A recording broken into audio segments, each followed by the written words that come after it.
We Have Issues is a weekly podcast full of reviews of comics and oversharing. We use grown-up language to make very childish jokes. You can find the show at wehaveissues.net, as well as anywhere else where average to not too bad podcasts can be found.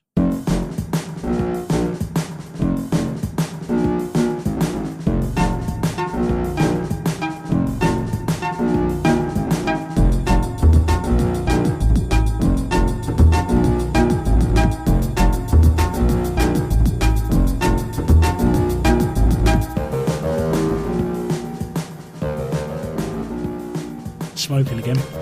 Yeah. Yeah. It's good. It's working out really fucking well. Is it though? No, not at all. I happy? hate it. I don't like it anymore. How does it taste? Like shit. So, And my mouth tastes horrible. do you at least get that one cigarette where it tastes nice? No, very rarely. I think we're ready. We're ready. I think so. I feel like he's back a little bit. I know. Back. But I'm worried that puts too much pressure on him. It won't. Back by dope demand. I don't want to set him off. Doom, doom, doo, doo, doom, But then going on about my concerns might set him off. I think what we should do is You two probably want to prick on about ThoughtBubble. we want to prick on about ThoughtBubble. Yeah. I mean, we're going to talk about ThoughtBubble a lot. Yeah. Listener, this is We Have Issues. We're going to talk about ThoughtBubble a lot. As James put it, we're going to prick on about ThoughtBubble. Wank on and on and on.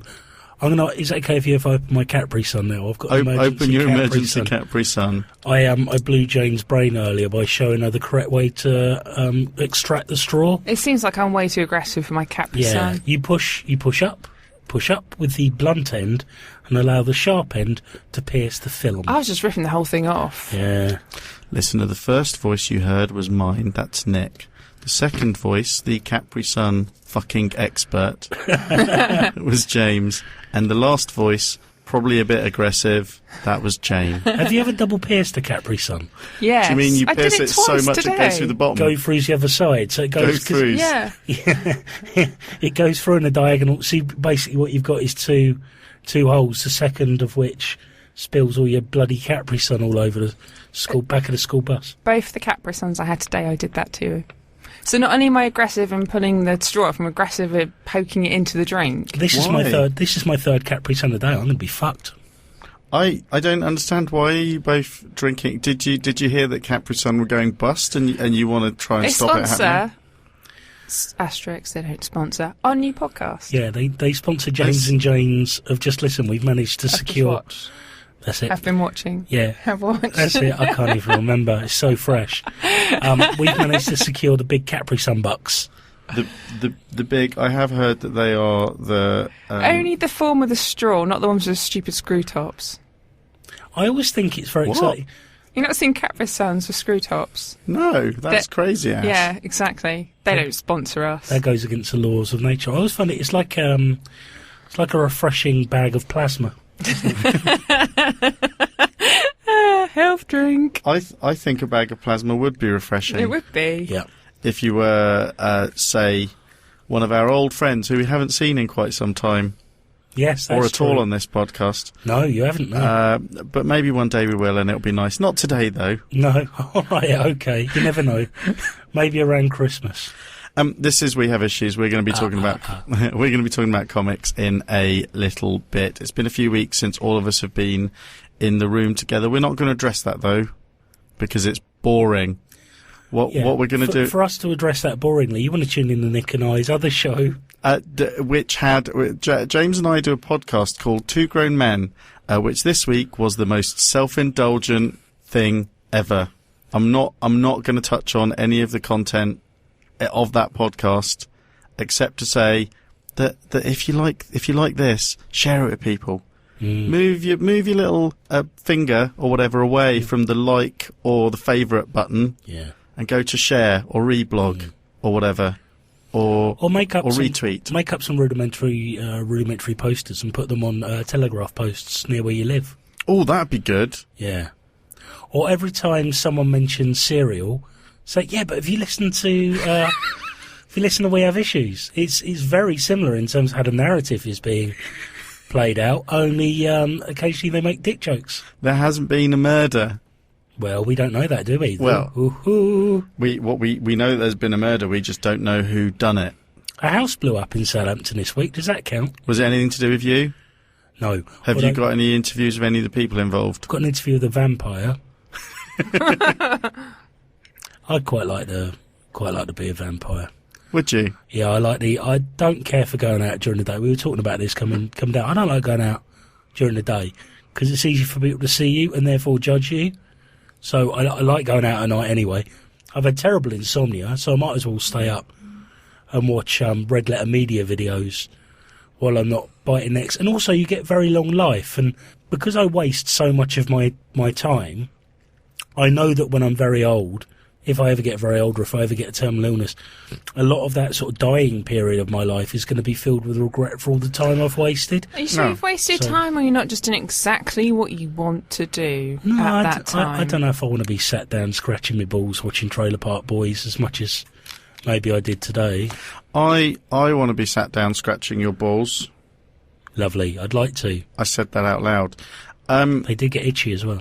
This is We Have Issues. You can obviously share us with people. That's fine. We can't control what you do on social media, but we'd like you to share us if you like us. But if you do share us, make sure you're using a clean MP3 file.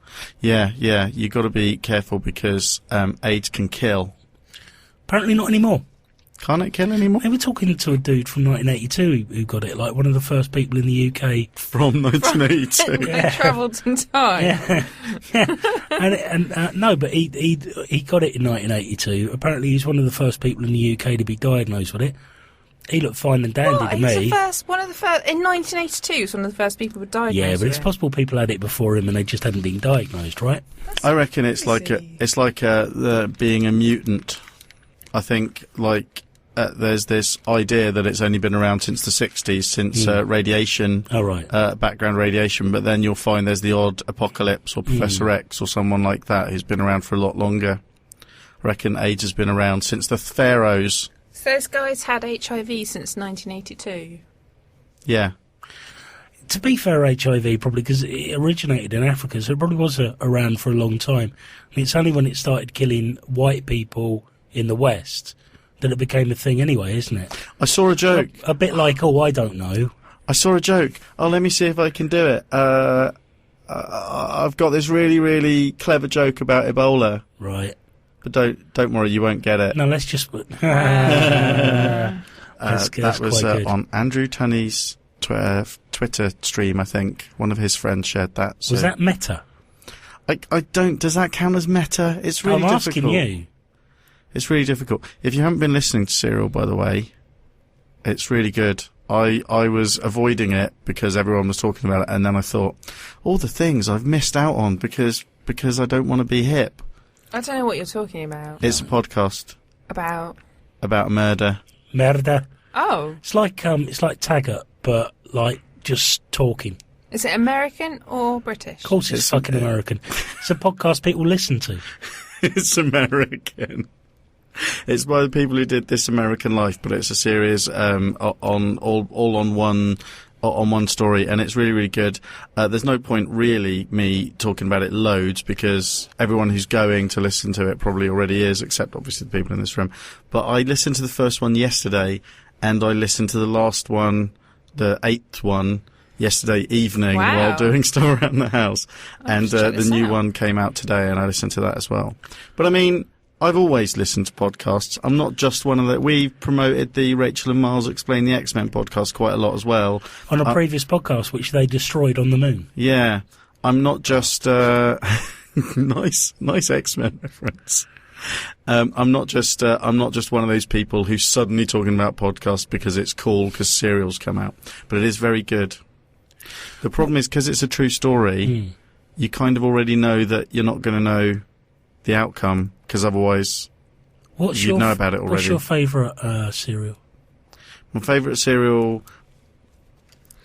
I don't know. Jane, what's your favourite cereal? I don't really like cereal. Does it usually count as a cereal? Yeah. Muesli. It's a very modern middle class cereal, but it's still a cereal. Oh, I like pecan crunch. That's Or I those don't little know, strawberry wheaty things that Asda do. They're quite nice. I think whatever it was you just said, the crunch stuff. pecan crunch. I think that was capitalism's way of trying to really benefit off muesli, wasn't it? Could be, yeah. It seems like it might be healthy, but I'm not sure if it is healthy. No, it's really not healthy. It's muesli without all the shit in it. And I like Asda Cocoa Pops. I like Cocoa Pops. I generally eat Weetabix, mainly because Weetabix with butter and jam on. No milk, just butter and jam. It's very yummy. No, that's the very English croissant, isn't it? I like eating Weetabix like a normal person, but also when money is no object, like it was at the weekend, and you could just get a box of whatever cereal you wanted from the hotel buffet. I had Special K. I'm quite partial to Special K. They're like cornflakes, but they are tastier. I guess. Is it just me, or when you get cereal from the buffet, it's got to be 2 boxes, right? No, one box isn't doing you. You see, okay. We'll talk about what we've been up to. Have you cooked breakfast too? Let's talk about what we've been up to. We won't go into too much detail about the comic convention that Jane and I went to, but James didn't go to. But Jane and I went to a comic convention at the weekend called ThoughtBubble up in Leeds, and it was lovely. Oh, tell me about it. But no, specifically. I want to talk about the reason why I only had 1 box of cereal. It might seem like I was being healthy. Well, Special K's are notoriously... Have you got a red swimsuit you're trying to get into? Yes. I want to look like those ladies. I think they're lovely. Yes. I think they might actually be the loveliest ladies. Aside from the ladies in the Dove commercials, they might be the loveliest looking ladies in TV advertising. The Special K. I mean, it's not all about what I think they look like. But I think they're quite lovely. I'll try and think of lovelier ladies and I'll get back to you. Nigella Lawson, like her. No. We really like her chicken and lemon, slow roasted chicken with lemon. And anyway, so the reason I was having the seemingly healthy option, I decided I was going to be the person who went to the all-you-can-eat breakfast buffet and just got some breakfast cereal and some fruit. But that was because I knew I was going to be meeting Jane and we were going to be going for a full English breakfast somewhere else. We had a breakfast and a half somewhere else. So I was actually having 2 breakfasts. You are an actual hobbit. I'm a monster. You're a hobbit. You have second breakfast. I don't know. I was out of control. It was ridiculous. Doesn't count. If you've had fruit and Special K to start with, that's like you might as well have just had a piece of gum. Just literally, I mean, it's quite good for, so by having the Special K and fruit, what I'm getting is you're saying it's like if you eat a whole meal and it's celery. Yeah. You eat the Special K and the fruit, and that immediately invalidates any calories that you get from anything else. You totally can, have a pizza after you've had a meal of celery, because celery actually takes more calories to eat than it actually gives you from... You'd have to eat a lot of celery, though. It's horrible, fibrous body. I love celery. It's way easier to eat if you put some cream cheese or lots of salt or something on it, though. Or just admit that it's shit and don't eat it at all. No, it's lovely. We had celery on the train on the way up as part of a banquet. We did. We had a banquet. We met a lady and a man, Eva and Grant. Yeah. And and she had one of those bags like Mary Poppins has. Yeah. Where she said, "Oh, it looks like it's time for some lunch." She didn't say that. She just started pulling stuff out, and it was this full. It was incredible. Picnic. It was amazing. There was lots of nice cheeses and oat cakes and fruit and grapes and celery. She was amazing. The most middle class train journey. Oh, it was incredible. And I accidentally touched her boob twice. She didn't mind. I'm friends with her on Facebook now. I get the feeling she wouldn't have a problem with that. It's fine. But it's they were going to the comic convention as well. It turned out. Okay. James thinks our journey up was middle class. Oh, wait till he hears about the journey back. Should we do the journey, the accommodation stuff, because that's kind of stuff we did, and we can talk about the comic content of the weekend later on. The cheapest way for us to travel back, James. I know you've probably already heard this, but if for the sake of the podcast... Only 8 or 9 times, but let me see if I can act like I've heard it from... No, because you came round my house last night and you told me all about it a couple of times. And then I met up with you earlier and you told me already about it.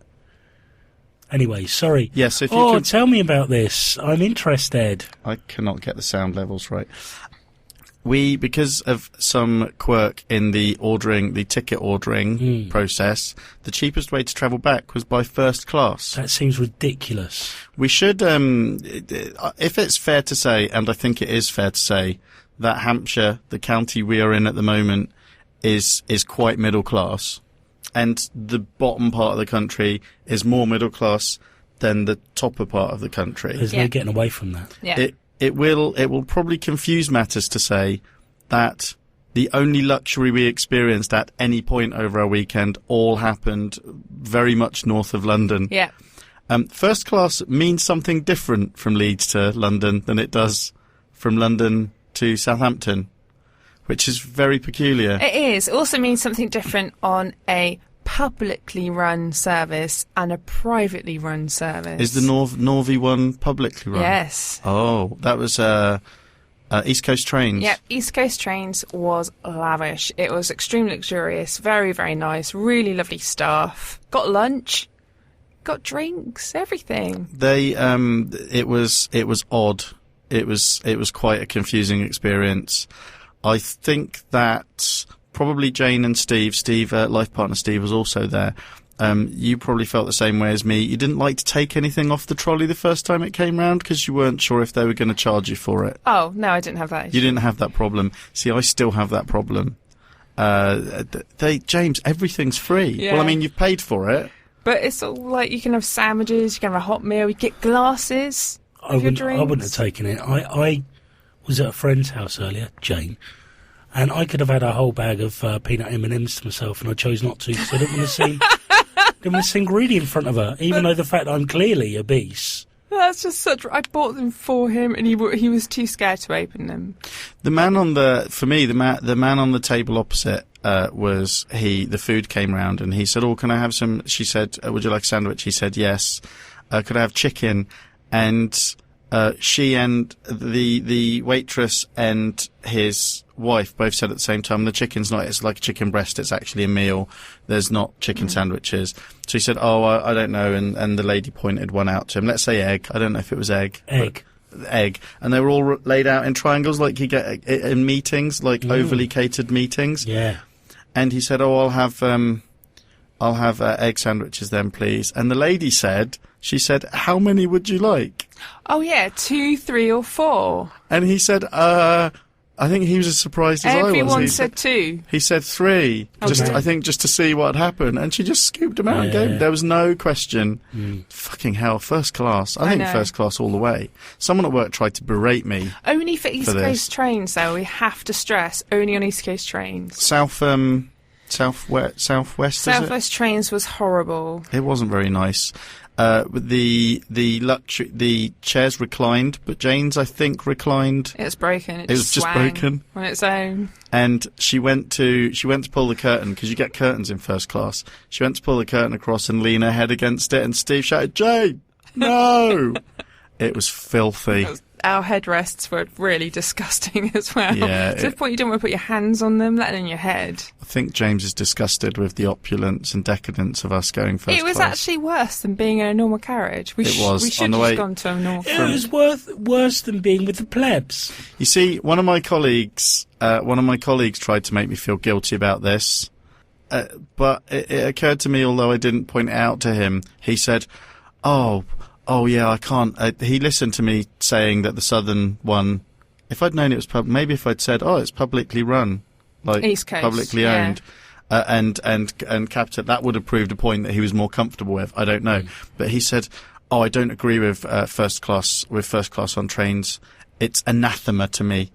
And I was like, dude, when your bike got stolen, you complained that you had to replace it, which cost you £1,000 because your previous bike cost £1,000. Was the £1,000 bike that he was riding, well, the £2,000 bike, I guess, was it only as good as like a 50 quid bike that he would have got off Free Cycle? If yes, then he gets to complain. If no, well, he needs to check his privilege, because I couldn't afford a £1,000 bike for damn straight. Does he know it's Christmas time at all? Does he know that they were in cheap tickets as well? I don't know. I lost interest in talking to him. I just went onto Twitter and was passive aggressive. So if the conversation comes up again, you go, oh yeah, no, East Coast Trains is publicly run. They also turn the most profit and are the most stable train service in the country. I will do that. Who are they run by again? Sorry. The public. Oh, they're a public sector organisation. Yeah, they were privately owned, and we bailed them out, and it's the best service in the country. It's pretty good. I liked it. And Leeds is so nice. You can afford to buy rounds up there. It's lovely. I know. Even when people are like, it's expensive, I was like, this is cheap. Even hotel stuff was super cheap. Sorry, James. What? No, I had a nice Saturday. I was on my own all day long and made a Airfix model Beetle. Really? It's a that sounds love awesome. bug. That sounds pretty good. I'm going to give it to my daughter, so I've painted a red heart on the top of it. Oh, that's cute. It looks all right, doesn't it? One of the wheels is a bit precarious. Yeah, well, it's because something snapped, but it's still on there. It's stuck on, but it looks all right, though, doesn't it? 2 seconds of Scarlet, it won't be on You there. had to immediately go to the one weakness in it, apart I was from just concerned the about other it going to weaknesses. Scarlet, it's going to break. You can rely on The your friends to paint run job you down. was decent. Thank you. I'm happy with that for a first try. Is it the first model you've ever done? No, I did one when I was 14. And So around the time you got married then? I got bored. It was a plane of some sort, warplane, because Airfix don't do commercial transport. I don't think, do they? No. Not airborne. It's all about war. It It is when about younger. war with Airflix. Airflix. Airflix, yeah. Hairflix. No, Airflix. They were the precursor to Netflix. I once stabbed myself in the leg because of an Airfix model. Really? Yeah, I was off. They can be very frustrating. I was off sick. I was off sick for the day off school, and my mum had gone out, so I was sat ridiculously. I had my little craft knife, Nice. and I was trying to cut an antenna off one of the, are they called squibs Fuck knows. or whatever they're called, the plastic thing that they're on. I've only done and, two. And with the antennas, you have to really saw through, and I was sitting cross-legged. It wasn't very safe. Should have really done my health and safety training back then, but I don't think health and safety How old existed were back you? then. You can do a risk assessment. About 13, so probably a bit younger than that actually. And I got through the antenna, but I had to saw through it. And when I sawed through, once there was no longer any resistance, the Stanley knife just went, and it was one of those long, thin blades that snap off. Basically, Which a part? surgical And I stuck it in blade. my thigh. Oh, not, yeah. See, I thought it was going to be nuts. No, oh God, no, they wouldn't be that as big as they are now if I'd had an effort at deflating them back then. And I was so scared that I'd get into trouble with my mum that I just went into I went into the bathroom and put lots of pressure on it and ran it under a tap until it stopped. But it was pretty deep. Good idea. Could have been dangerous. Probably needed stitches. If I'd died then, that would have made a point that even my mother couldn't have ignored How do you know about how terrifying she How is. do you know you didn't? I don't. This could all be. We could all This be could dead. be hell. Well, I mean, it might be. Feels like it. Oh, I don't think my hell and your hell would be the same. I like it. It is a very red room, though. That's true. My Airfix model, I just painted it red all over and then threw it away.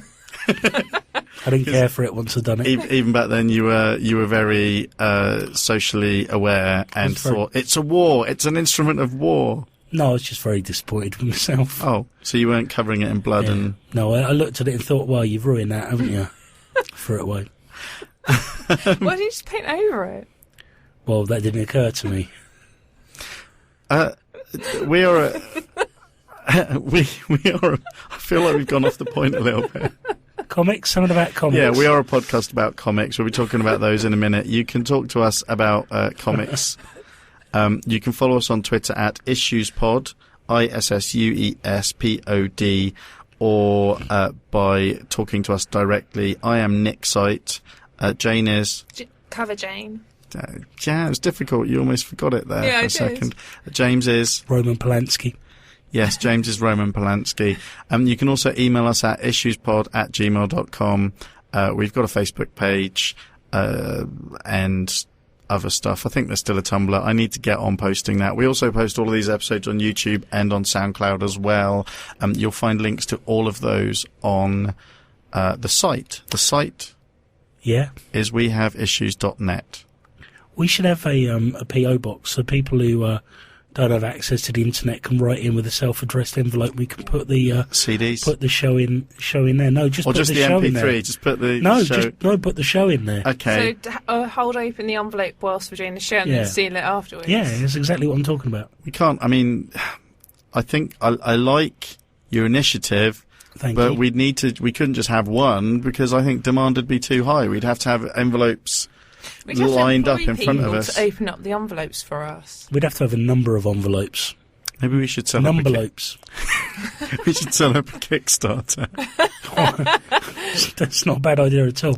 Or Patreon. Or a Patreon. That's more sustainable, I think. I think so, yeah. I got, I'm not going to tell the story of my cards, my business cards. It's Good. too embarrassing. Shall we talk about the comics from this week Yeah. that we obtained this week, Yes. if not that were out this week? Yes. Why are you looking at me? I haven't got any.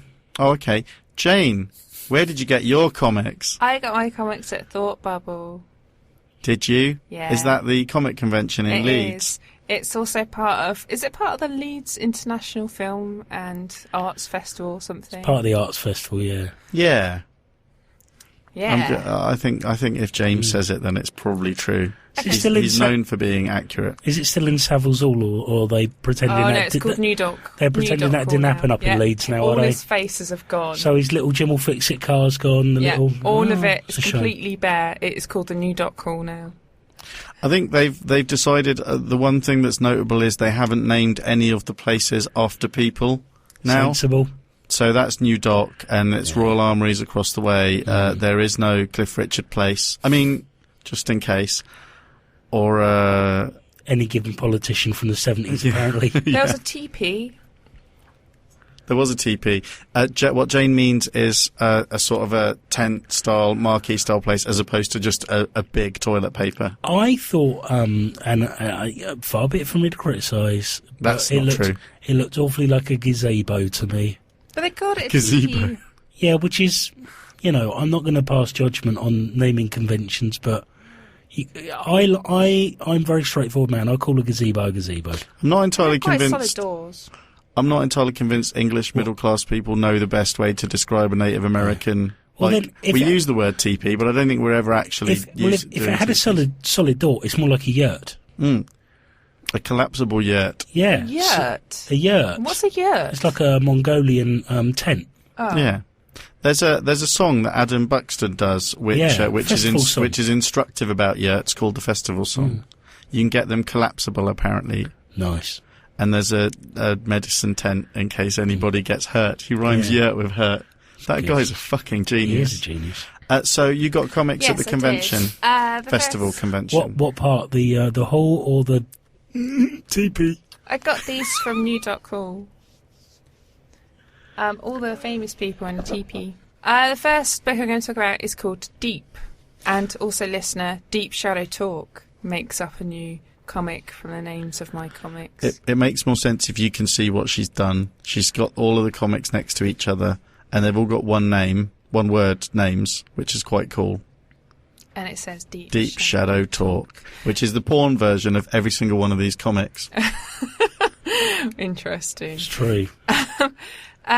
So Deep is by our friend Lem, and it's the second instalment in his space series. So he's doing a few books that are all set in space.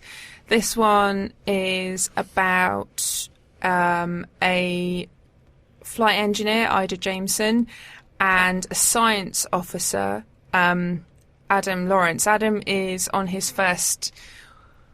Is it a space walk when you walk outside your spaceship? I guess Yes, that's that's what it's called. what that's called. He's on his first or second space walk, and it's all a bit precarious, and he's a bit nervous.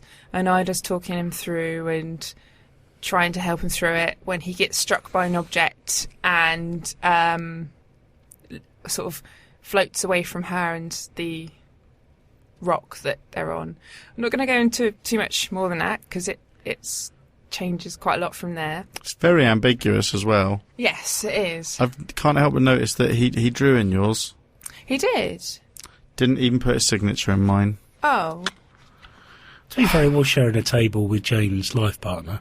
he drew a bunny and an owl for me. So he effectively did two Well, drawings. It's because I asked for a bunny, and then he said, "Oh, is that really what you want?" I said, "Well, I want an owl, but I'm not sure if that would be too complicated." So he did both. Maybe I should have asked. I like that he resists the temptation to put stars in his spacescapes. Yeah. Yeah, it's gorgeously drawn. It's just the use of black and white is just incredible. The previous book that Lem did, Botany, was the same. It's just this really nice sort of spacescape and, just being black and white. What else do you need? You're in space. When you say spacescape, do you mean space escape? Spacescape. Space. Isn't there a comic called Space Escape? No, a space cape. A spacey escape. Space Escape. That's Spacey Cape. Space Escape. Space escape. Never gets old. It's good. I read it too. I said to him, because we had dinner with him on one of the nights, didn't we, on Sunday night? La-di-da. And I said, not just with him, and I said, we went to a burger place that I think had been taken over by criminals. They were running out of everything, and the man was quite scary. He said yourselves instead of you, and I immediately thought, this isn't quite right. There's something wrong here, because that's an estate agent word. Or a policeman giving a statement. Oh yeah, yourselves. Do they do that? Yeah. Oh, I don't like it. They should know better. Anyway, so I said to him, I really, really liked it, but I think I need to read it again because I don't think I understood it. And he said, do you want me to give you hints? Which suggests that there are hints he could give. So I instantly said, no, I like it being ambiguous. Oh, okay. It is good though, isn't it? Yeah, it's really very good. Annoyingly, he hasn't put in there his website or any way you can get hold of it. Yeah, at least you got a drawing. Oh, he gave me the website address. No, he didn't. Did you get your name?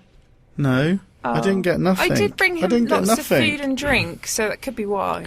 Go and search for Bunny Comic, and I bet you find him from there. Yeah, we'll find him. I'll put it in the show notes. There's going to be, I have to apologise, listener, there is going to be a lot of nepotism and what's the word, name dropping and stuff. Admittedly not names you'll have heard of, but we're mostly going to be talking about nice people that we got to talk to. Everyone was nice. Yeah. And the second two books I'm going to talk about are by Sarah Burgess. Did you have a burger with her as well? No, she was lovely though. She was so nice. Nick probably doesn't know who this is. No, we got talking to her. Oh, you remember her? Yeah. Because I bumped into someone I knew a very long time ago, and we got talking about dogs, didn't we? And she got excited when we started talking about dogs. She was very endeared by you. She was talking about you the following day when I bought these books. Oh, I'm pretty awesome. It's the beard. There wasn't anyone there with a beard, James. No. Yeah, I believe that. Yeah, so I can't imagine anyone at a comic book convention having a beard. Apparently they're in fashion at the moment. Did you know that? I had a shave today on purpose. She didn't want to be in fashion. You were going to be around students. I had a shave to spite fashion, and I hadn't had a shave in about 2 weeks. I was starting to look hobo-esque.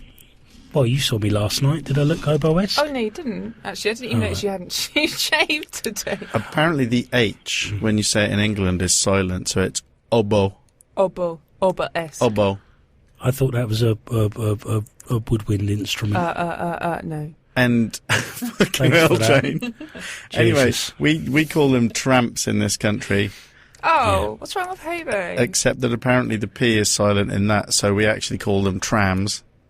And those things that drive around really old cities, those are hobos. The T is silent in those, so they're called rams. And then those animals that written down, it looks like ram. The M is silent, so they're called Ra. And that's as far as I've got. We dropped the S somewhere along the way. Yeah, we didn't need it. It was unnecessary. It's an old Egyptian emperor. No, it's a sun god, isn't it?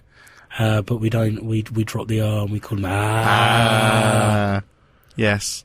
And in English, there's I don't know. It's one of those really little words that you use to refer to a thing.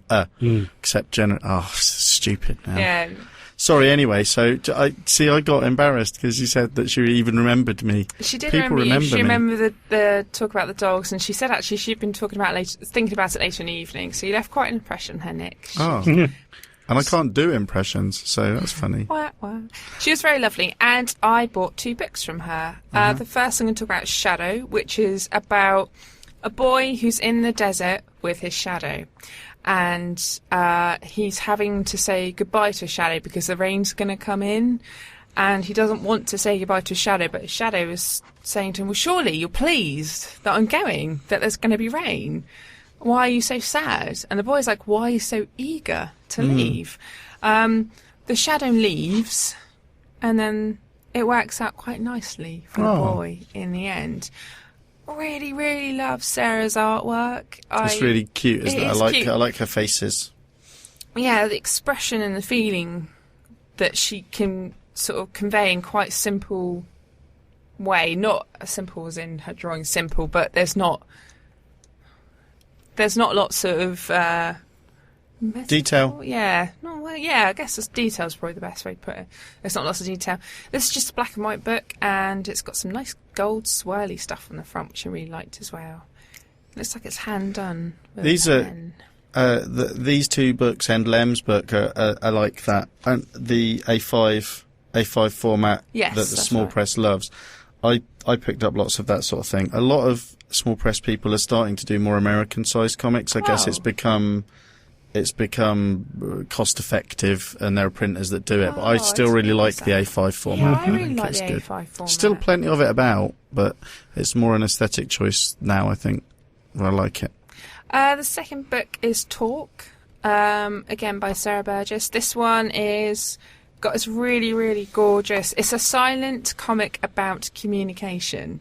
It's about a boy and a girl who just can't quite convey to each other how they're feeling. But this is the reverse. This is very beautifully detailed. It's still Sarah's artwork, still got her facial expression, but the actual detail in this is incredible. There's lots and lots of frantic panels sort of showing how awkward and uncomfortable the couple are to begin with, and while they're trying to become friends and decide if they like each other more. It's silent, so there's lots of vacant speech bubbles as well, so almost saying that whatever they're saying to each other doesn't really matter, it's the way they're acting with each other. There's a nice use of colour. There's pink and there's yellow, and there's this really, really lovely greeny grey colour throughout all of it. And the side view she does of the girl is just really, really gorgeous. It's really nice. The facial feature is just really, really pretty. I really liked it. It does finally have some words in it, and they do finally get to tell each other how they feel. The colour palette on it looks like some of Andy Watson's books. It's really sort of I really like that green, that really sort of kind of greyish green. It's really difficult to explain. My colour sense isn't great.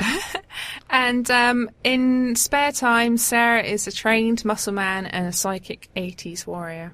Okay, I get that. That's probably not true. That sounds fanciful. Well, there's a picture.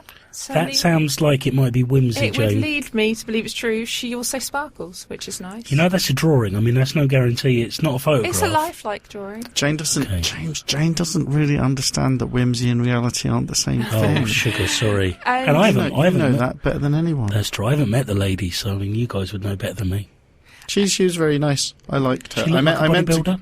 I meant to go back, but I missed lots of people. I failed to go back almost everywhere I intended to go back. So, and that was one of the places I wanted to pick it up because I really like the faces. That's fine, Nick. She has a website where you can. I'm sure you can get her comics. Say the address. It's Nighty Lighty. That's NIGHTYLIGHTY.co.uk. At which point, spelling that out, do you wish you hadn't started spelling it out? Because I could tell there was a point that happened. Okay. I'll put it on the show notes. Okay. Yeah. That's the catchphrase. Yeah. Okay. I actually will, though. I'll remember. It's and the thing I do. You should definitely buy her comics, Nick, because they're brilliant. I hope I can get them online. And I thought they were really little cute. doggy in yours. Yes. We were talking a lot about dog psychology It was interesting. It was one of those things where I honestly thought by bringing up dog psychology, that was one of those. There was a recurring motif over the weekend where I had to keep turning to Jane and saying, Jane, I don't think I know which stories are the good stories that you're supposed to tell people. Really out. But Jane thinks you should bail out of stories, whereas I think you've just got to finish them. You can't leave people hanging. I'm just used to James, but it makes them more interesting. So at the end, if you think, oh, that was boring, they look bored, if you bail out, you're like, always leave them wanting the true story, did they? That's what James does. Yeah. Always leave them wanting Yeah. more. Oh, Thank you, Jane. Do you have any others? No, that was it. I did buy other things, but I haven't had time to read them. I have a really amazing book by Graham Johnson, and I also got a loyalty card from Graham Johnson. Ooh, I get rewards. that's weird. I didn't actually buy nearly as many comics as I thought I would, but I did get a few. I got, and I think they kind of, we talked about them a little bit in the past, but Spacescapies. Spacescapes. I got the 3 to £2.50 collected editions of that. I've talked to Dave and Ian. I've talked to both of them about how I find it very difficult. Sorry, who are they by? David Wynn and Ian Charman. They sound like a pair of charlatans, mate. I've never heard of them. No, then they weren't. They're not old enough to have been in a band in the 80s, 90s. I don't know. Are they not? Well, not the Charlatans. Well, they could have been quite young. Which song did the Charlatans do? I can't. Let's see. North Country Boy, telling stories. Lifestyle, the rich and the famous. No, a famous one. The only one I know. The only one I know. That's the only one. Ironically, that's the only one I know. Polar Bear up to our necks. Nope, don't know those. I literally only know the only one I know. Sorry. Telling stories. Did I say that? North Country Boy. Yeah, you've said you're just looping now. Up at the lake. That's an album. You're like a Netflix list. You're just going round and round. Airplane. We've seen all That's these. a film. That wasn't them. Anyway, Always fucking Airplane. So Spacescape is really good. I really liked it, but we'll probably talk about that more in depth at some point in the future. I know James really likes that as well. I want to talk to him about it before. You didn't really care for it? I don't care for their work. He's lying. Anyway, so Oh God, I love them so much. He And does. It's pretty hard to get. God, I want to touch David Wynn so much. also new sketchbooks from the wonderful Mark Lamming and the wonderful Dave Stokes. Oh, His says Stoked. With a 3 in place of the E to suggest that it is the third book. It is. The first 2 books are great, but for a moment I couldn't remember what his first name was. But it's Dave Stokes. he's a talented mother hubbard, He isn't is. He is. He He's was very sporting talented. a beard as well, and I told him he was fashionable, and he was really surprised. It was an accidental beard. Apparently, he just hadn't shaved for a while. That's how beards happen. The thing a lot of youngsters try to obfuscate from ladies, and I'm not suggesting that this is because ladies are daft or anything. It's just that they don't have necessarily the same problem. Is that how growing a beard is somehow a lifestyle choice, as if it doesn't just happen by itself if you leave it for long enough. Most of the people that we know and like who had beards, I think, just have them because that's what a man's face does if you leave it for long enough. Okay, yeah, I guess they weren't. I don't want to be rude. Dave's looked like he just hadn't shaved for a few days. Yeah, didn't so it it didn't look like he was trying to make it look anything other than what it was, which was a beard. Which is interesting because everything else he does seems affected and hipsterish. No, that's not true either. Not He's true. lovely, Dave. He is lovely. Dave Stokes, because sorry, we were talking about a different Dave. Dave Oh, yeah, Stokes. Dave Stokes. I'm confused. They've both got beards at the moment, but one has far more of a beard. David Wynn's beard is... Does he have a beard at the moment? Yes. He's got real hipster hair, though, at the moment. It's very confusing. He's got very nice hair. Yes. I didn't say it wasn't nice. Warwick... Recuperating. Warwick Johnson-Cadwell had a new book. Well, I thought it was a new book. Tom Hand, A Tale of Stories. It was done as part of a 24-hour comic thing at the...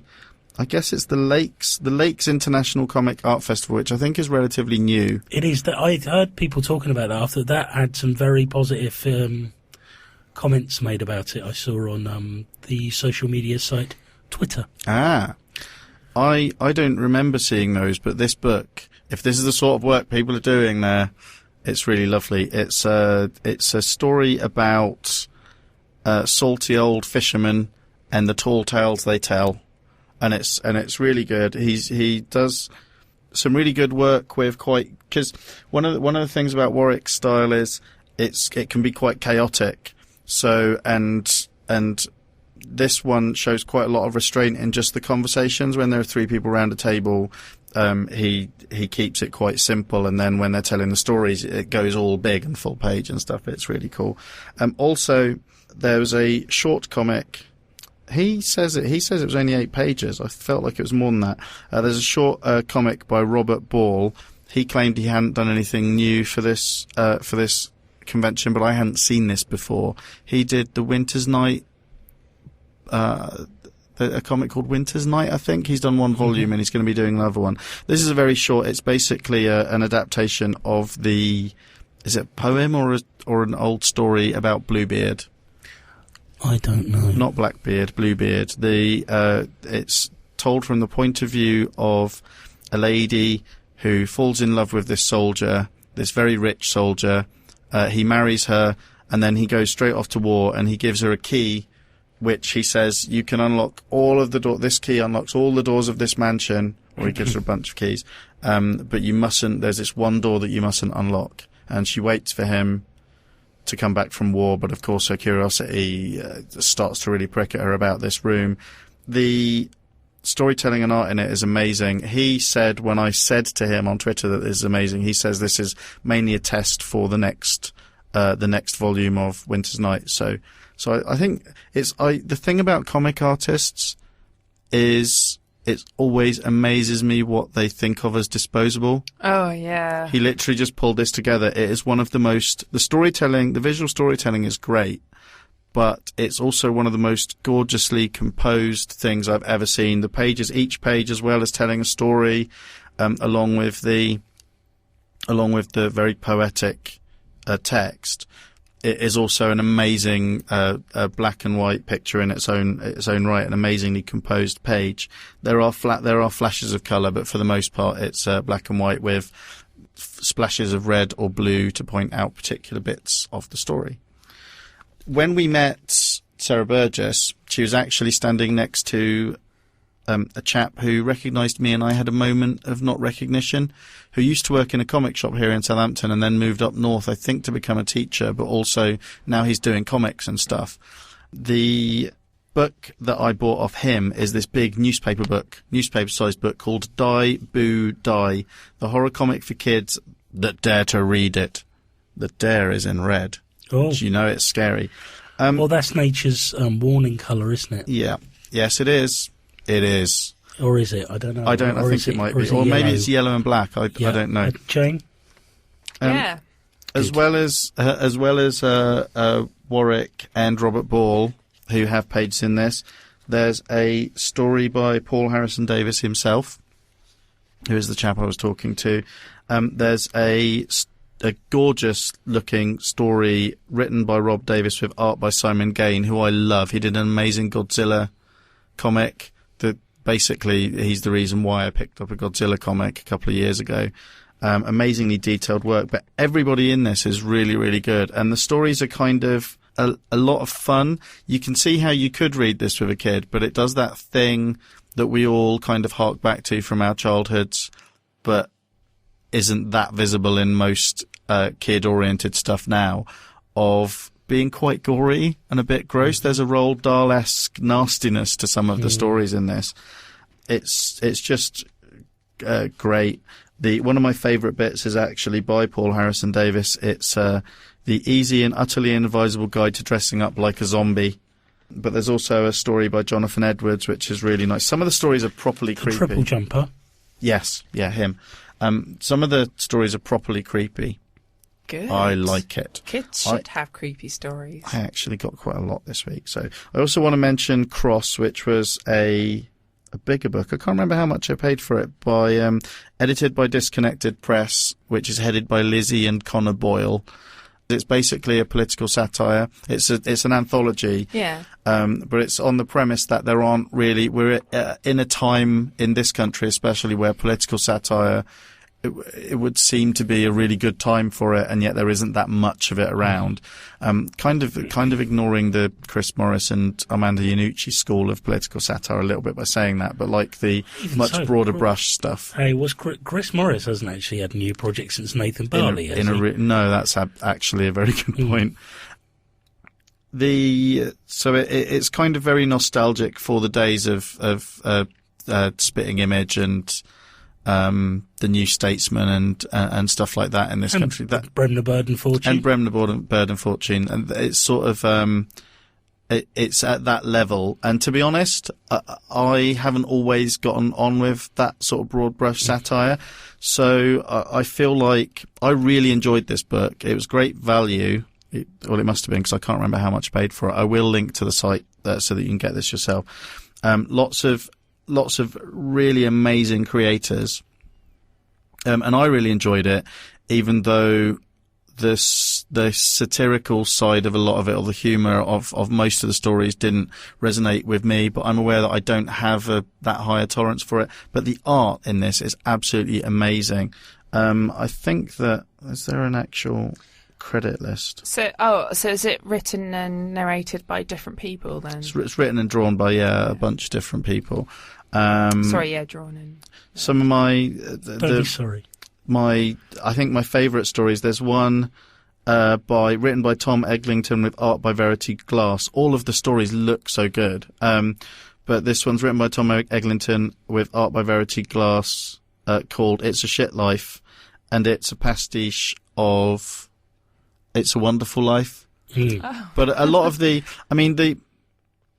think the thing is, for me, this is it's quite an important book, and some of the stories are quite important, but it's very much made at a time when you've got the extremes of our political world in Britain at the moment are UKIP and the worst excesses of the Conservative Liberal coalition at one end, and then Russell Brand at the other end saying don't vote. And so voting is a huge theme in this. There's a lot of it shines quite a light on all of our political parties and the excesses of them at the moment, and keeps drumming home the point that not voting just isn't that great an option, which is pretty cool. But I already kind of feel that way, so I didn't a lot of that went over my head. The reason I kind of mention the Tom Eglinton Verity Glass story, though, is those are two creators I don't know, and I really, really like their story. The other two stories that I really liked were both by writers that I know really well. Okay. So I felt like I couldn't really comment. There's a brilliant. There's a story called Nigel Farage, Agent of Crown, written by Richmond Clements with art by Nick Dyer. I don't know either of those, but that was quite funny. He's stamping out illegal immigrants who are all vampires because they're from East Europe. And there's a story written by David Bailey with gorgeous art by Spinks about a time traveling political correspondent, which is great. But I know David, so I have to be careful with that. But there's my favourite story in it is actually the final story, and it's called Pulling the Plug. It's written by Cy Dethan, who wrote Cancer Town and lots of other things. Yeah. And with this amazingly rendered art by Matt Timpson. But that one resonated with me the most, mainly because it starts out from a really typical satirical, old school satirical viewpoint, and then takes a sharp turn into just metatextual anger at the state of us not having any satire at the moment.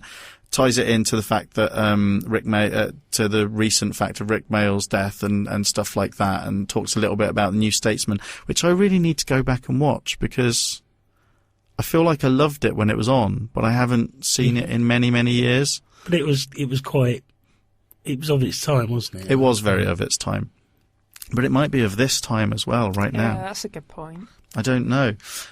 actual comic books that I bought this week from an actual comic shop. Excuse me, do you know, I think I did a little burp there, and I was quite near the I didn't hear it. microphone. Okay. We never know. There's another. From Image, I just want to mention this book from Image. It's $3.50. It's number 1 of Intersect, written and drawn by Ray Fawkes. I can't recommend this unreservedly because I found it quite baffling, but it's a book that it's a very vague and poetic book that seems to be about a world where something bad has happened or has started to happen. We're introduced to a couple of characters. One seems to be 2 people who previously knew each other but now take turns in the same body, and they're trying to escape from some cataclysm, some urban cataclysm. One of the 2 people in the body wants to get away, but every time the other person swaps in, they're like, no, I want to get back to the city. So that's a central trope in there, is that these 2 people aren't getting on. The reason I'm a bit confused by it is it's written in a very poetic and ambiguous way. The art by Ray Fawkes is this gorgeous painted artwork, but it's quite ambiguous and poetic as well. I've said this about Pretty Deadly number 1, and Pretty Deadly went on to be one of the best series of the last couple of years. So I kind of get the feeling that I'm going to get the second issue of this, and if I dial into it properly, I think it's going to be a really great book. But as it's just come out, I think it's worth, if you're going to the comic shop at some point and you see it on the shelf, it's worth having a look, seeing if the art really resonates with you. What really struck me is, I can't remember if I've talked about it here, but we watched Pontypool recently, which is a film about the breakdown of language. Effectively about the breakdown of language, and that's definitely a theme running through this, and it's one of my favourite themes. The back matter is a bunch of not motifs, what's it called, when montages of sort of photo and word montages that are just really cut up and confusing, and dare I say it could be pretentious, but I kind of like them. And that's all about lots of words, it feels like automatic writing, which is the thing William Burroughs and lots of other surrealist writers have done. And it is fascinating. So it's a fascinating comic. I'm not sure if it's a good comic, but it does look nice, and it's worth having a look. And finally, because it's I think it's a real bargain, the online comic thing that Brian K. Vaughan has done with someone, and I can't remember who it was, but it's called Panel Syndicate, I think. Again, I'll post all the links to this, but they've just, after doing several issues of their own comic, which I think is called Private Eye, and I can't remember, it's like a far future social sci-fi drama satire thing. They've actually released something by someone else. It's a comic author, a writer and artist called Albert Monteys, who I think hasn't really done anything in English before, but normally does humour comics in his native language, which I can't remember what it is. But the first issue of his comic's called Universe. He describes it as a series of one-off science fiction stories, but that are loosely connected. He thinks he's going to do about one every 2 months, but it took him a very long time to do this first one, so he's not sure about it. But it's pay what you like, and this first issue is, I should say first that his writing's really good, although quite broad. It's not particularly subtle, but the art is just gorgeous. It's this really gorgeous cartoony style. I think it's kind of done in a landscape style. It's this really gorgeous sort of, feels very almost European. I'm having a bit of trouble showing people because it's on my tablet, and I'm really not very good at doing stuff on my tablet. It feels like a Future Shock. It kind of feels like a Future Shock, but a 28-page Future Shock, and or a bigger Future Shock. That's I'm just showing them the first page, which shows an astronaut saying, "Oh shit, I'm blind. I've gone blind." That is very sort of langy clear. It's very clear. Really clear line. It makes full use of the sort of the fact that you'd be reading it on a screen or a tablet, because it is a digital comic. and it starts out with a very black and white style, but when it goes into colour, it just properly goes into colour. It's a story about the creation of the universe, but it's also a story about time travel and about an incredibly greedy future businessman. And it's funny, and it's cute, and it's quite sad at points. It's just really good. Really, really good. It's called Universe, and you can pay what you like. So if you're a real cheapskate, you just give them a penny. I wouldn't. I'd give them more. You get 3 different sorts of download, so PDF, CBR or CBZ. It's got no DRM on it at all. I'll post a link to it in the show notes, but it's definitely worth a look. It's gorgeous. It's really, really nice. I can't wait to see what else they do, what else he does. So that's it. That's the comics I got this week. I got a few other things from ThoughtBubble, but I haven't had a chance to read them yet. I picked up the Fuse graphic novel, which I need to read all in one go at some point, because that's a great comic. So, shall we go to Mr. Kehaar from Dissecting Worlds? Lovely Kehaar. But yeah, so let's go to him. I'm going to put my feet up and listen to it. Hello, it's Kehaar here, discussing League of Analogues 2, written by Dave Williams with art by Paul McCall. This was a generous gift, and I didn't know much about the title, but researching this is the second of 2 volumes. Regretfully, there doesn't seem to be any more. As the League of Analogues title might suggest, the characters in the comic have a reverence and inspiration in certainly 2 main DC heroes. If I say that the main character is Philoctetes of Thessaly, Queen of the Amazons, who has discovered that she's part of a universe controlled by someone called the Writer, having slipped through a portal.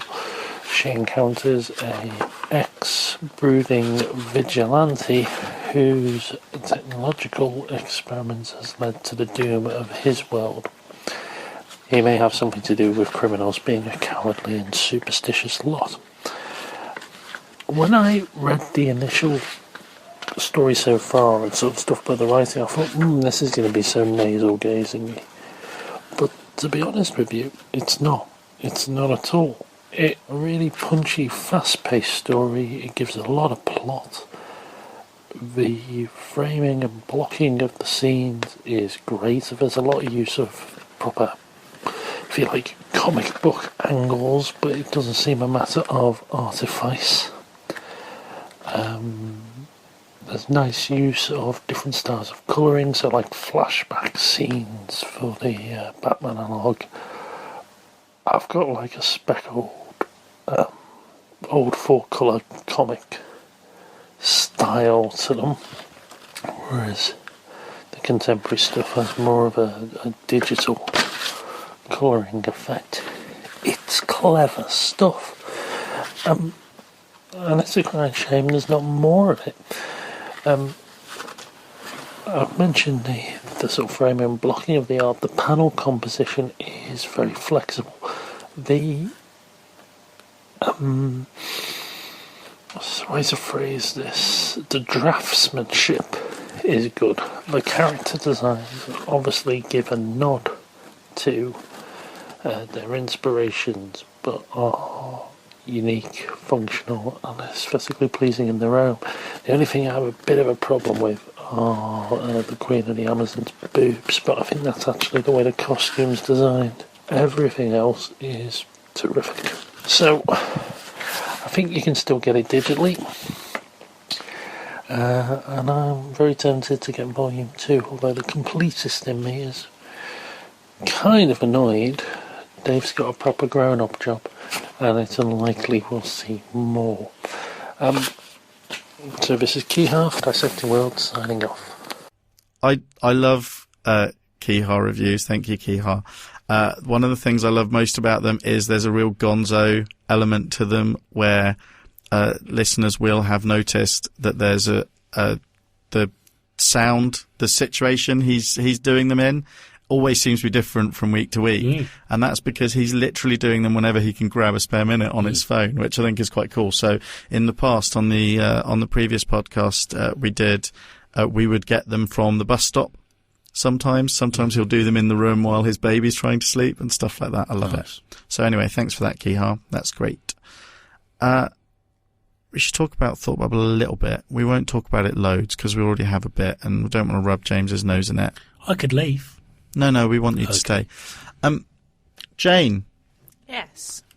Did you think that ThoughtBubble 2014 was as good as 2013 or not as good as 2013 or roughly the same? It was better because I wasn't ill.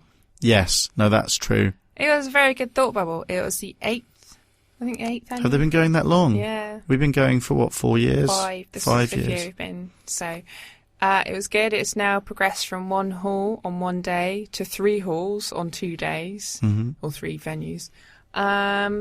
It was great. There are lots of people there. It's difficult. It gets more difficult every year we go because there's so many people that we know there now. And it's our annual social gathering that trying to get to see new stuff can be quite difficult because you're stuck talking to people. Obviously in a really nice way. So really we need it to be 3 days. I found exactly that. That was kind of my problem. I don't think I really got the hang of the halls until the Sunday, really, because the Saturday was lots of rushing around and hanging out with some people. And on the Sunday, I lost you and Timothy Swan, who is a podcasting friend of ours, who was sharing a hotel room with me. And so I went round to try and find you. So I'm looking at Jane, not you, listener. If I'd known you were there, listener, I would have looked for you, but I didn't know you were there. And I got talking to 2 artists that we know, Dave and Mark, Dave Stokes and Mark Lamming. I got talking to them about Barry Windsor-Smith, of all things, and Jeffrey Jones for about half an hour. And then I went round to try and do a circuit of the place, and I got talking to another 2 comic creators that we know vaguely on the other side for about an hour and a half. And that was kind of most of the first part of my day gone. Hardly saw Lee Gallagher at all, who I know you spent a lot of time with and who's a friend of the show. Didn't really see life partner Steve or Lem that much, actually, during the days, but we did get to spend lots of time with him in the evenings. Yeah. Were there any standouts for you? Well, the party was pretty interesting. Is that the first time you've stayed till quite near the end? For one? Yeah. We had a nice setup. The hall was very odd. The whole thing of Interstellar 555 being on was really bizarre, and then showing Paprika, and then they were showing some anime, and then playing music over that. Yeah. But it was nice. The beer was cheap, and also I think that's just the north. I know, it was nice though. And then we made our own little gathering of chairs and all sat around and chatted. But the first part, where people had actually specifically gone to see the films, so it started with Daft Punk, Interstellar 555, and they were actually in stalls upstairs. You could go anywhere, so I went. We were allowed everywhere. to go anywhere, yeah. I was trying doors that were locked, like in Silent Hill, where you have to go and get a key for it and stuff. But the whole thing was a lot like The Shining, all red and eerie. Big chunks of the place. Yeah. I think by the end of it, because it's basically like, we've got a really nice looking from the outside Civic Centre here in Southampton. But this was like a really old, it looks like a city hall, in most American shows when they've got a city hall. Lots of steps up the front. I pretended with one of our friends, as we were leaving, we kind of made a pact that we would pretend we were walking out of a trial where one of us had just been found innocent, which was good. So we did that on the courtroom steps. I don't think it's a courtroom. But then you go in, and it's kind of like Southampton Guildhall, only really good. Yeah. It's like really old and ornate, and the floors are still a bit sticky. It's not like the O2 Academy, formerly the Opera House in Boscombe. Is it like that? That smaller venue, but it's very ornate. It's very similar. It's got the stalls and things like that. I like how niche the things you're using to describe the Leeds Guildhall is. How many people listening have a working knowledge of what Southampton Guildhall or the Boscombe? The Opera House, I would probably say a lot of people will know what that looks like. Maybe not any of our listeners, though. Yeah. Maybe not. But If you're in the UK plenty and you like Lisa Lashes. Plenty of tracksuit wearing chodes from the south coast. But then you get away from the main hall, and the main hall had all of these sorts of it's super ornate, but had all of these sorts of slogans around the top that felt like imploring the workers it to was in, work will set you free. Yeah, stuff Latin like that. and stuff as well, didn't they? Yeah, and but at first I was a little bit worried because I thought that was going to be where the whole party was. Yeah. And it was just this big dark and we were looking at the backs of people's heads because you walk in at the back and they're all watching the screen. But then you get away from there, and as Jane said, literally you could just go anywhere around the sides, and it was around the sides of that, and it was all ornate corridors and nice stairwells, and we found a place where they apparently keep all of the chairs for any events, and so we sat there. Mm-hmm. That was nice. But we were just allowed to go anywhere, and no one. We were the first ones to go and find places to sit. At the whole thing, there were some little designated areas, weren't there? Yeah, but we just saw these chairs and we're like, yeah, let's just sit. A lot of them were already lined up to sit on. So the thing, or curved up. They were curved up to sit on. So the place filled up a little bit, but as Jane said, there were points where we were walking around this huge sort of civic building where there just wasn't anyone there at all. It was really weird. It was eerie. It was exciting though. And when we stayed most of the night, didn't we? You had a dance. Yeah. You had a dance? I had a dance towards the end. I spent a lot of time talking to two of my favourite couples in comics. So I was talking to Cy Deffin and Nick Wilkinson for a really long time. Really, it was another one of those conversations where I kept thinking, this is me not understanding which are the good stories, but they kept sitting there. It was lovely. Too polite to leave. Yeah, I think that's what was going on. And then when they left, eventually, when they reached critical mass and had to go, I went out to the main thing and I was dancing around with Lizzie Boyle and Connor Boyle to largely 80s songs. It was a good time because we're all roughly the same age. So that's when I caught the 80s songs with them. It was quite cool. I saw Scott Snyder twice at the after party. Did you meet him? No, Did you I didn't go and talk to him because I was a bit drunk and I kept pretending what I was going to say to him. To Steve, and I was so animated that I actually knocked most of Steve's drink out of his hand, and then I think we both decided it wouldn't be a good idea for me to go and speak to him. Because what if you forgot that he was the actual Scott Snyder? Yeah, and also what I was saying wasn't appropriate to say to him, so... Did you talk to him at any point? Because he's like your favourite. Yes, I didn't. I was too... Well, during the queue for him and some of the other creators was just absolutely insane, so I was never ever the party? No, he was very accessible. Everyone was making out with him at the party. I did think about it, and then when I turned around, he'd gone, so I was like, oh, I won't. And that was when I was a little more sober, and then I was quite drunk, and I was just being really stupid. Oh, well, I liked it though. You seemed full of the joy of party. It was lots of fun. I think you're right that I had the one downside for me was I had a couple of moments where I thought, I wish this happened more often or nearer to us because I did spend a lot of it catching up with people that we know with together or independently of each other. And it's the only time you see them in a whole year. So you don't want to go off and find new things because you want to spend time with people that you don't see very often. But it's a really long way to go and an awful lot of money to spend doing the same things you do every year, kind of. It feels a little bit like that. Yeah, I think there are some other things. I was talking to Sean Azzopardi while I was there, and he was talking about how he wants the small press comics to get back to his roots a bit, and he actually organised the Crouch End Comic Convention, which I didn't know he'd organised it, which was a few weeks ago, and that was a good success. The Lakes is obviously another new one that's been Hey, why don't we do the party right here? Well, that's what I was thinking. Sean Azzopardi. What did I put? No, you said, you said it right. It's as a party. He wanted to have the party right there. He was mean to me when I was at my worst on Saturday morning, so... Well, he wasn't mean to me, but he was running rings round me. I didn't like it. James? No, James wasn't there. Sean Azzopardi. Oh. I was at home making an Airfix model on my own.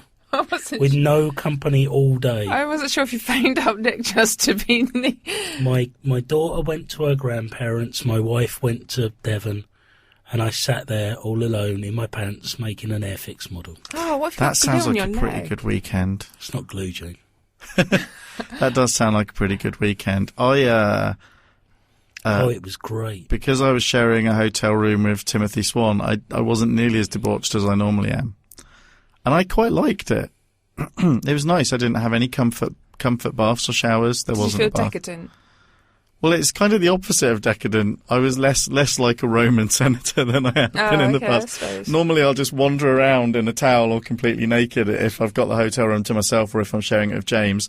I'll just wander around and just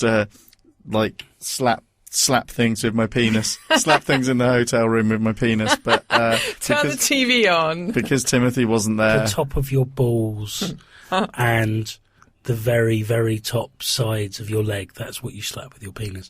I'm saying because it's quite small and you wouldn't Well, no, be able to that's slap true. things that are external to you. I mean, a lot of things I had to pick up and hold them against it. You're And absolutely really right. what you're doing is you're Oh, hitting the dear. object against the penis. Oh really. dear. Yeah, so anyway, everything James just said is true.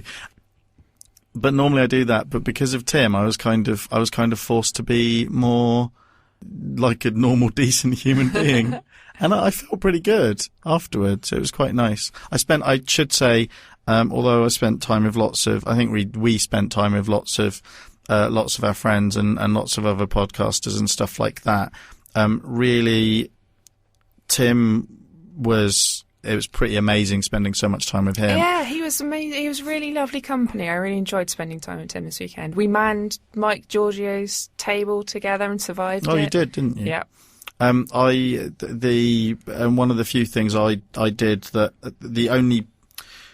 there was a handful of people that I saw a lot of at the weekend, but normally at points when Jane and Steve when you weren't really around. So on the Friday night after you'd gone back to the hotel, sorry, it feels like home after a while though, doesn't it? And also on the Saturday night when we were making different plans for eating, I spent a lot of time with Stacey Taylor and Jenny Newman and relatedly Paul Richardson and Phil Thomas. The Power I Taylor. want to say Phil Thomas, but really I spent so much time talking to Stacey Taylor, who I've known relatively well from previous events and from her podcast, Stacey's Pop Culture Parlour. But I haven't spent that much time with her. It was lovely, actually. She had Wolverine hair Yeah, it was for most of the amazing. Saturday. It was pretty cool. They've got mugs. They have. Podcast, she's got mugs. Yeah. Yeah, we could have mugs. Do you want a mug? We'll never do it. We will. It's never going to happen. It's never, no. We will. No. We will, though. No. We can do whatever we want. No. We can. No. Okay. Well, that's us. We've talked plenty. We talked about ThoughtBubble a lot. Always happens. Oh, Always really? make other plans, and we end up talking about The ThoughtBubble. time went very quickly when you were talking about it. So You loved it. I'm talking about. I think Scarlett is almost old enough to do cons. We're talking about going to ThoughtBubble, Nick, Scarlett, and I next year. Oh, I really want you to do that. But I want to try her at the LSEC. She'd probably love it, wouldn't she? But we're talking about possibly me and her cosplaying or something. That'd be awesome. That'd be awesome because it'll be her choosing at this age rather than. No. Oh, you're going to decide on what she has. Mm-hmm. Oh, okay, fair enough. Well, I mean that's perfectly viable. There are only a limited number of things that I can cosplay as convincingly. Asterix and Obelix. She's not. Fuck me, I hadn't thought about that. I had not thought about that. The problem is I'd have to bare my boobs.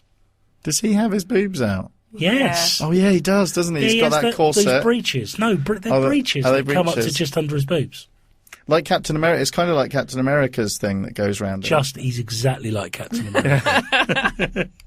You could have your boobs out. It's fine. Yeah. No, I could do. I don't want to. Why don't you wear Okay. a vest? And I'd have to put makeup over my tattoos because I don't think Obelix would look very convincing with a Rebel Alliance and Saints Football Club tattoo No, on true. his arm.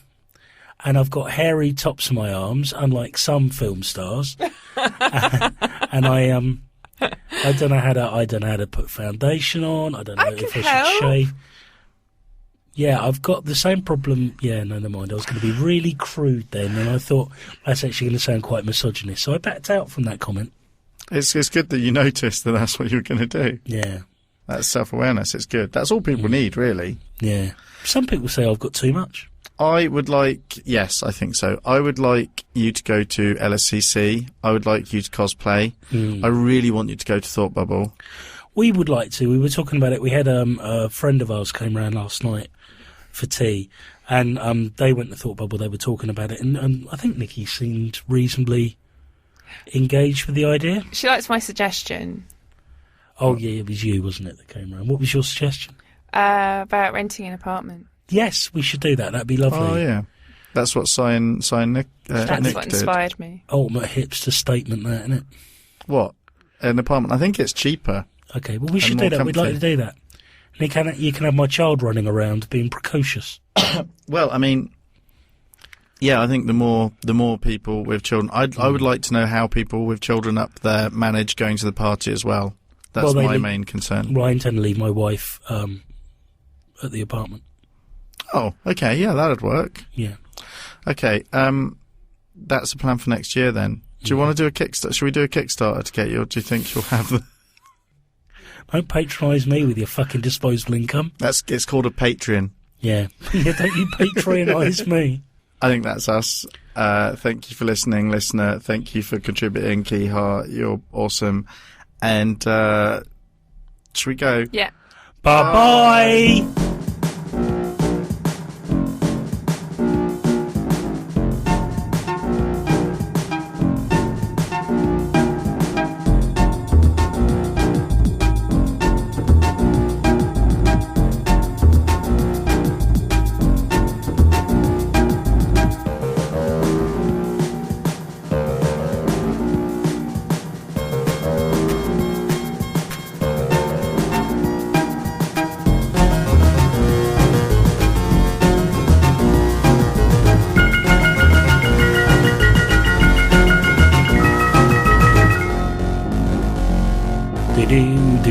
That's exactly the volume you need to talk at. I want to get back. Right. And now James Because being held in social situations causes me anxiety. Oh, your pain is hilarious. Good.